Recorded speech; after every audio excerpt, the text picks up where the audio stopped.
Shalom saudara-saudara, selamat pagi. Kembali kita berjumpa dalam Renungan Pagi, edisi Rabu 26 Oktober 2022. Mari siapkan hati menyatu dalam hadirat Tuhan. Kita mulai. Pertolongan kita adalah datangnya dari Allah Bapa, pencipta langit, bumi, laut, dan segala isinya. Kasih karunia dari Tuhan kita Yesus Kristus, pengasihan Allah Bapa, dan persekutuan dalam Roh Kudus memenuhi saudara sekalian. Amin. Pembacaan kita pagi ini adalah dari Matius pasal 21 ayat 28 sampai ayat 32. Mari kita berdoa mohon hikmat Tuhan. Bapa di sorga, penuhilah kami dengan hikmat-Mu, sehingga firman-Mu yang akan kami baca tertanam baik dalam hati kami, membuat kami bertumbuh dalam kebenaran, membuahkan buah-buah roh. Ya Tuhan, bersabdalah kepada kami siap mendengar. Amin. Matius pasal 21 ayat 28 sampai ayat 32. Perumpamaan tentang dua orang anak. Tetapi apakah pendapatmu tentang ini? Seorang mempunyai dua anak laki-laki. Ia pergi kepada anak yang sulung dan berkata, "Anakku, pergi dan bekerjalah hari ini dalam kebun anggur." Jawab anak itu, "Baik, Bapa." Tetapi ia tidak pergi. Lalu orang itu pergi kepada anaknya yang kedua dan berkata demikian juga. Dan anak itu menjawab, "Aku tidak mau." Tapi kemudian ia menyesal, lalu pergi juga. Siapakah di antara kedua orang itu yang melakukan kehendak ayahnya? Jawab mereka, "Yang terakhir." Kata Yesus kepada mereka, "Aku berkata kepadamu, sesungguhnya pemungut-pemungut cukai dan perempuan-perempuan sundal akan mendahului kamu masuk ke dalam kerajaan Allah. Sebab Yohanes datang untuk menunjukkan jalan kebenaran kepadamu, dan kamu tidak percaya kepadanya. Tetapi pemungut-pemungut cukai dan perempuan-perempuan sundal percaya kepadanya. Dan meskipun kamu melihatnya, tetapi kemudian kamu tidak menyesal, dan kamu tidak juga percaya kepadamu." Amin. Menyesal lalu bertobat. Itulah tema kita saat ini. Saudara, pernahkah saudara menolak perintah tetapi akhirnya Anda pergi dan melakukannya? Atau sebaliknya, pernahkah saudara mengatakan kesetiaan tetapi tak pernah melakukannya? Perikop pembacaan kita saat ini menjelaskan perumpamaan dua orang anak yang diperintahkan ayahnya untuk pergi bekerja ke kebun anggur. Anak sulung menjawab dengan baik dan sopan, "Baik, Bapa."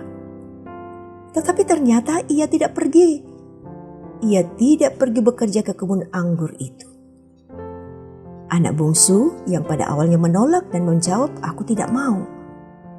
Tetapi kemudian ia menyesal lalu pergi juga. Jawaban anak yang kedua itu sungguh mengecewakan orang tua. Namun Alkitab menjelaskan bahwa kemudian ia menyesal karena jawabannya terhadap orang tuanya. Lalu ia pun pergi bekerja di kebun anggur dengan ikhlas sambil merawat pohon-pohon anggur itu agar hidup, bertumbuh, berkembang, dan banyak buahnya. Saudara, dari perumpamaan di atas kita dapat belajar bahwa anak sulung ibarat orang yang mengerti teori kitab suci, bahkan tahu menjelaskannya, tetapi mereka sendiri tidak melakukannya dalam kehidupan. Sedangkan dari anak bungsu kita dapat belajar bahwa ibarat anak bungsu sebagai pendosa yang mendengar firman Tuhan, kemudian menyesal lalu bertobat. Mengikut Yesus berarti mencari dan melakukan kehendaknya. Mungkin selama ini kita sudah terlanjur melakukan pelanggaran terhadap kehendak Tuhan bahkan mengatakan tidak terhadap kehendaknya. Tetapi pada akhirnya kita sadar akan pelanggaran itu. Karena itu saudara, marilah mengubah arah sikap kita secepat mungkin, lalu kita pergi mengerjakan apa yang Kristus inginkan dalam kehidupan kita. Terpuji nama Tuhan. Amin. Mari kita berdoa. Ya Bapa, sungguh kami bersyukur kepadamu, mensyukuri kemurahan-Mu, pemeliharaanmu dan berkat-Mu yang sungguh terjadi dalam kehidupan kami. Kami bersyukur Engkau memperkenankan kami menikmati hidup baru di hari yang baru. Kami siap untuk menerima berkat-Mu kembali melalui kekuatan baru dalam perjalanan hidup ini. Ya Tuhan, kami mohon dalam kuasa-Mu, penuhkanlah kami dengan hikmat-Mu, sehingga kami betul-betul hidup dalam kesungguhan, penyesalan dan pertobatan, dan kemudian sungguh melakukan kebenaran-Mu. Ya Bapa di sorga, kami serahkan untuk seluruh rangkaian kehidupan kami. Jagalah kami Tuhan, agar perkataan, perbuatan kami sungguh-sungguh mempermuliakan Engkau dan menjadi berkat bagi sesama kami. Tuhan, kami serahkan pengharapan kami bersama dalam seluruh keberadaan saudara-saudara kami. Mungkin di antara kami ada yang sakit, ada yang berduka, ada yang bergumul karena pekerjaan, pendidikan, bergumul karena persoalan-persoalan ekonomi, persoalan rumah tangga, dan lain-lain sebagainya. Kami percaya bahwa hanya Engkau sumber kekuatan kami. Karena itu kami datang kepadamu Tuhan. Tetapi kami juga mengaminkan bahwa dalam kehidupan kami selalu ada yang menjadi sukacita kami. Karena itu buat kami Tuhan untuk selalu mengucap syukur kepadamu. Ya Tuhan, untuk semua kami yang bersatu dalam renungan pagi ini, kami percaya kami memperoleh kekuatan baru. Tuhan menolong dan menuntun kami.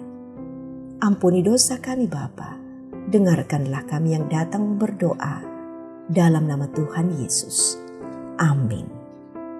Saudara, terima berkat Tuhan. Tuhan memberkati engkau dan melindungi engkau. Tuhan menyinari engkau dengan wajah-Nya dan memberi engkau kasih karunia. Tuhan menghadapkan wajah-Nya kepadamu dan memberi engkau damai sejahtera. Amin. Demikian kebersamaan kita dalam renungan pagi. Tuhan memberkati kita semua. Salam sehat.